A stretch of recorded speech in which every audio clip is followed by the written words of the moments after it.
Yo,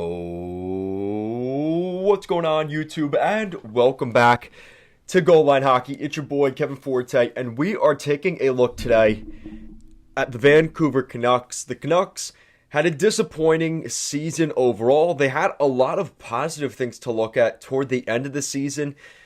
Since Bruce Boudreau came into the organization, they were projected to get 105 points.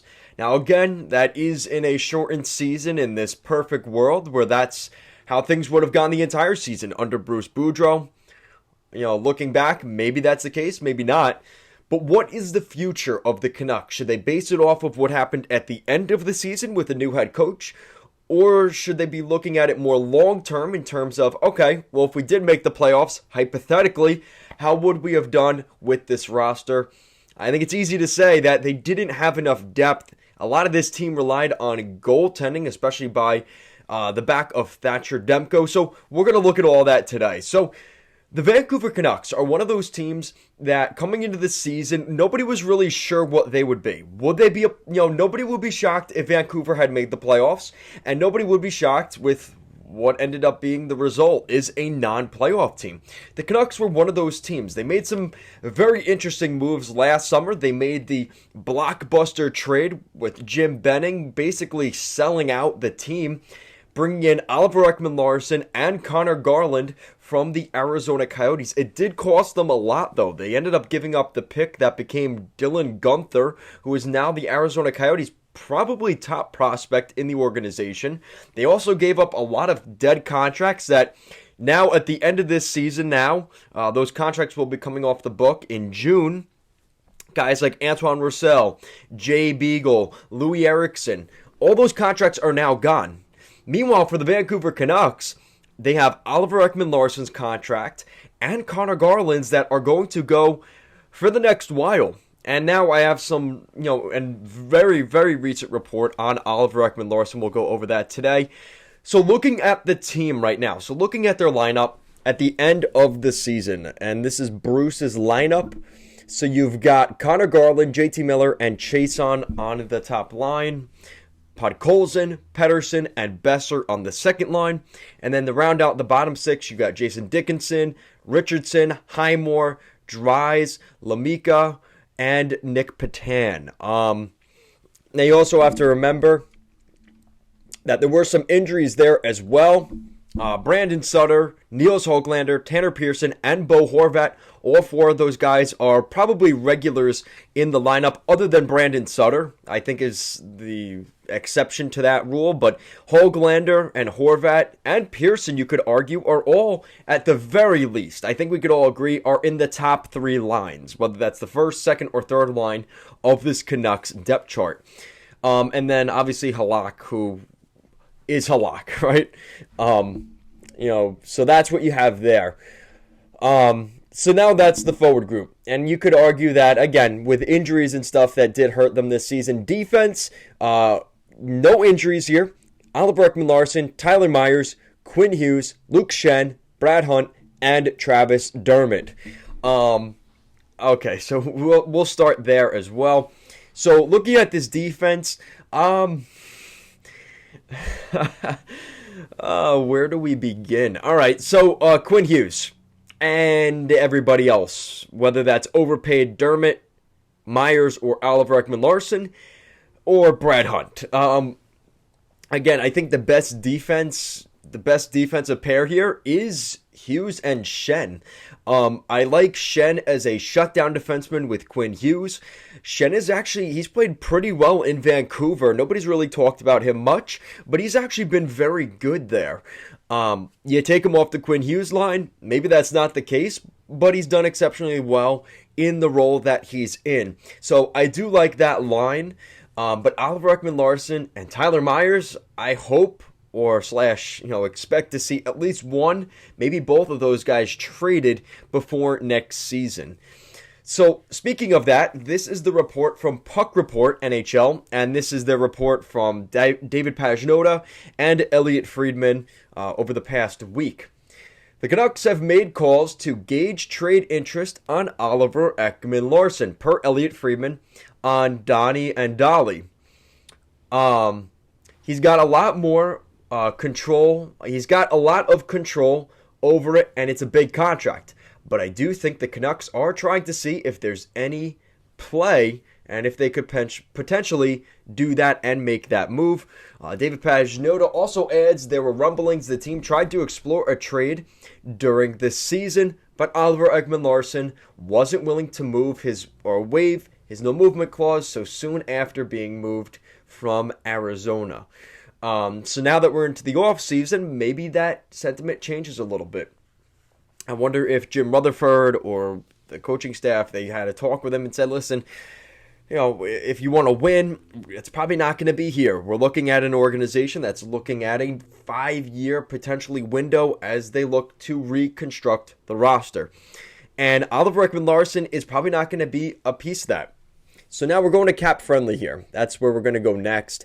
And you're looking at some of the guys here. So in terms of guys over the next, either this summer or next summer, free agents, Kyle Burroughs will be a UFA next summer. Luke Schenn will be a UFA next summer as well. And Brad Hunt will be a UFA this summer. Not really a big deal. Honestly, all those guys you could probably take or leave. I mean, honestly, I like Kyle Burroughs the most out of that. Maybe that's my Bridgeport Islanders / Sound Tigers bias toward Kyle Burroughs, but I think he's a good depth defenseman. Maybe an 8 or 9 defenseman, probably like one of your better guys in the AHL. You also have Brady Keeper and Tucker Poolman on LTIR. Brady Keeper will be a UFA next summer. And that's kind of what you have there. Travis Dermott is a restricted free agent next summer. And he might be a guy that just you keep, but like you're not really invested in. And I think that's what could end up happening with Dermott. So that's what you're looking at there. Now, here's the problem. The next two guys. So obviously, Quinn Hughes is the highest paid defenseman here. Perfect. I'm fine with that. $7.85 million. He's here. He's here for the long haul. But then the next two guys, it's Oliver Ekman-Larsson, who has a no movement clause, and Tyler Myers, who has a no trade clause. Tyler Myers, at the conclusion of this season, has 2 years left at $6 million per season. That is expensive. Tyler Myers is not really the defenseman that's the best in terms of his skating, even defensively. Like, Tyler Myers is not what he used to be in Buffalo and even for the first part of Winnipeg. He's just an aging defenseman. And again, one of the many, many interesting decisions that we saw Jim Benning make in free agency day when he was the GM in Vancouver. So that one's going to hurt for a little bit. And really, the Oliver Ekman-Larsson one, $7.26 million until 2028. That's a long time. You got a lot of mileage on that contract. And like I mentioned earlier, Oliver Ekman-Larsson has a lot of control over this deal. And like I said, it ends in the conclusion of the 2027 NHL season. This is going to be a tough one. This is a contract that you're going to have to retain on, and a guy that you're going to kind of not get the value that you traded for, and the trade that Jim Benning would never be able to make, unfortunately. Like, he would have had to basically say, we made a mistake with that trade, and we're going to have to give up assets for what we traded for him just a year or two prior, right? That's the big thing you're looking at here. In terms of Oliver Ekman-Larsson, I think they will be able to move one or both of those guys. And they have no choice, because when we go back to the forwards, when we're looking at their contract situations, there's a whole lot going on here. So the only guy that's really here for the long haul, his contract ends in 2026, is Connor Garland. Connor Garland's contract ends in the end of the 2026 season. Everybody else is going to be up before then. That's right, including guys like Elias Pettersson, Bo Horvat, and of course some of the other notables in the organization. So guys that need new contracts this summer here in 2022, Brock Besser is a restricted free agent. Are they going to have the money to re-sign Brock Besser?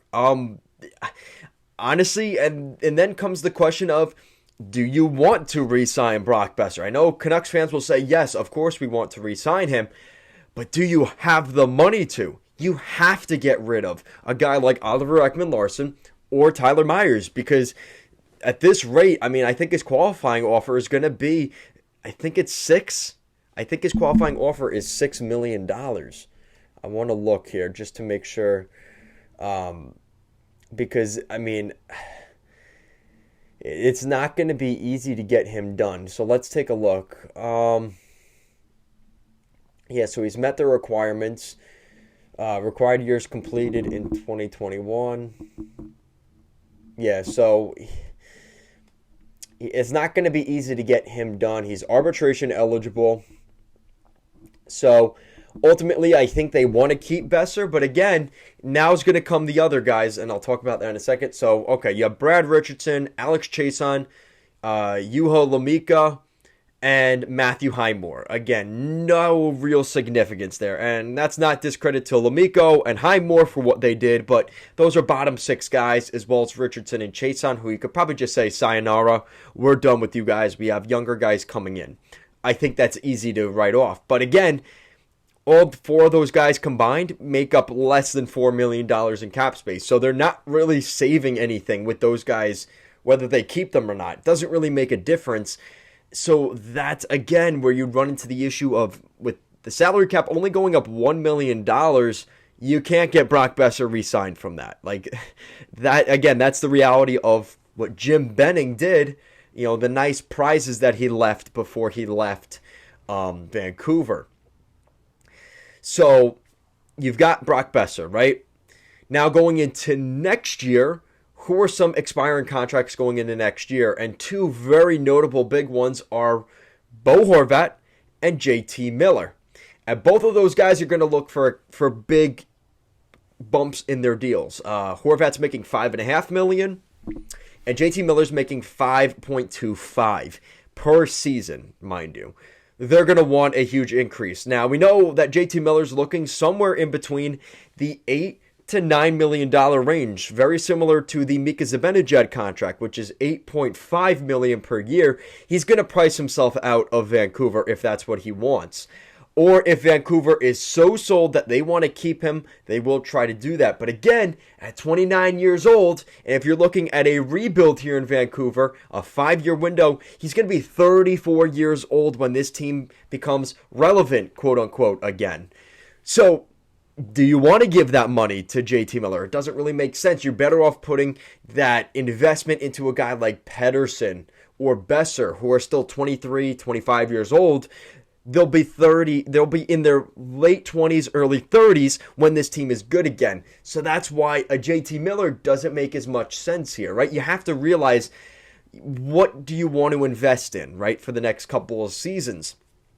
And as good as JT Miller is, and as good of a player as he is, they may have to make that tough decision. And you don't want to go into next season with him as a pending UFA, because the value will quickly diminish. You know, it's like, basically, it's, you know, that saying, like, you walk, what's that saying? When you buy a brand new car and you walk, you know, you drive that thing off the lot, off the dealership, automatically it goes down drastically in value. The second that you you dress JT Miller in night one of, you know, the 2022-23 season, his price is going to diminish quickly. So they have to make sure that they have him either signed going into next season, into training camp, or you trade him before training camp and you just get it done with. Because in Vancouver, there's going to be that talk. He's not re-signed during training camp. Are they trading him? Are they keeping him? And that's going to be the sentiment all season. It's going to be a distraction for the team. Don't put yourself in that position. Either trade him at the draft and call it a day, or you get him locked up and we are sticking with this guy and we want him here long term. You have to make that decision. And I'm not going to sit here and say one way or the other is better. I think they should trade JT Miller, in my opinion. I think Miller, again, considering when this team is going to be good, and again, if he wants an 8-year deal, let's say, right, is he going to be worth it, right? Considering he's going to be 36, 37, That's a contract that could hurt you in the prime of this team. Let's say they gave him an $8.5 million contract. That's going to hurt you when you need that depth to make a playoff run in, say, the next 5 to 8 years from now. Again, it's weird thinking that long term from now, but do you want to be saying you're shooting yourself in the foot this early on when there's so much ahead of you? So as good as JT Miller's been, is he going to be worth $8.5 million when he's 34, 35, 36, 37 years old? Let's be honest. No, he will not be worth that. So that's what you have to consider there with JT Miller, and kind of the same thing for Bo Horvat as well. I mean, he's already kind of struggled here recently. Does he need a change of scenery, and does Vancouver kind of just rid themselves of these two guys and start to get younger and look at guys like Pettersson and Besser and keep those guys and then build around some of the younger guys like Vasily Podkolzin and Niels Höglander and start to build themselves in terms of their forward core from those guys. And I think that's something that the Canucks will look to do. So that's what you're looking at there. Goaltending-wise, it's Thatcher Demko. He's here till 2026. Not going to see much change there. But behind him could get more interesting. Jaro Halak's contract is going to end this summer. I think he's going to hang up the skates and call it a day. So that leaves a void as the backup. Now, here's an interesting verdict. Michael DiPietro, his contract ends this summer. He's coming off the final year of his entry-level contract. I think they will keep him here. I don't think there's going to be much there. He's not arbitration eligible, didn't play enough games.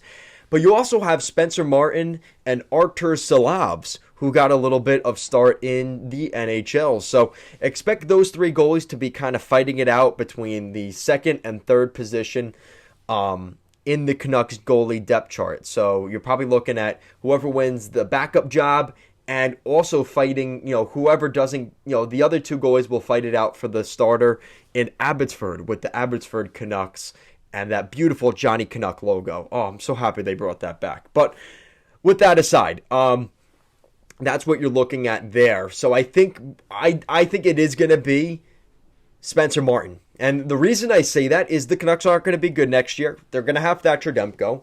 Great. And let Mikey DiPietro get a shit ton of starts in Abbotsford. Let him play a ton of hockey in the AHL. And with his injuries and stuff like that, he gets his little taste of the NHL. And then there you go. You move on from there. Some of you may disagree with me on that and send him right to the NHL. And I think there's an argument to be made, right? He's the second best goalie. Let him be the second best goalie in the National Hockey League behind Thatcher Demko. And there's a reason to be made for that. Absolutely. He's already 22 years old. He's probably going to be somewhere between 20, he might be 23 by the time opening night starts. He may be hungry, wanting to play in the NHL right away. And again, there is reason to believe that, but I think the right move would to start him in the AHL. If Spencer Martin is struggling and he's having a problem come December, January, place him on waivers, whatever you have to do, not a big deal. And then bring up Mikey DiPietro and let him back up behind Demko. Let him get that mentorship from Demko and have that tandem, the power tandem, as you would call it, down the stretch for the rest of the season. And who knows where the Canucks are going to be? Because, again, some of these decisions, I'm going with the assumption that Canucks are going to look to do a full water change, right? You're completely, a full oil change. You're looking to just change out everything. So that means Tyler Myers is gone. JT Miller's gone. Oliver Ekman-Larsson's gone. Potentially even Bo Horvat's gone. So you move those guys out. Well, who's going to come in? For forwards, I'd like to see guys like Vasily Podkolzin come in. I think Niels Höglander, a fully healthy Niels Höglander, I think those guys will start to make some noise in terms of their forward group. Defense, I'd like to see some of their defensemen, guys like Jack Rathbone and Jet Wu get an opportunity. I know they haven't done, specifically Rathbone struggled in the NHL this year. That is definitely true. But let those guys get some NHL seasoning. I mean, really, other than that, there's not much in the pipeline. So, again, if you trade guys like... So, if you start looking at trading guys like Brock Besser, not Brock Besser. Let's stick with they're keeping the young guys, right? So, let's say they trade Bo Horvat and JT Miller, right? You can get prospects and draft picks for that. And prospects in particular, because they're kind of lacking in the prospect department. Either way, they're going to end up with prospects, whether they get draft picks or prospects. Prospects are more, all right, well, these guys are, let's say, a year or two closer to NHL readiness than a draft pick, which is a magic bean, and you're pretty much starting from scratch from that, right?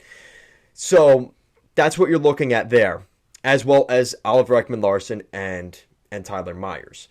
And what you're also getting in the process of trading those guys out is you're freeing yourself of cap space or potential cap space, right?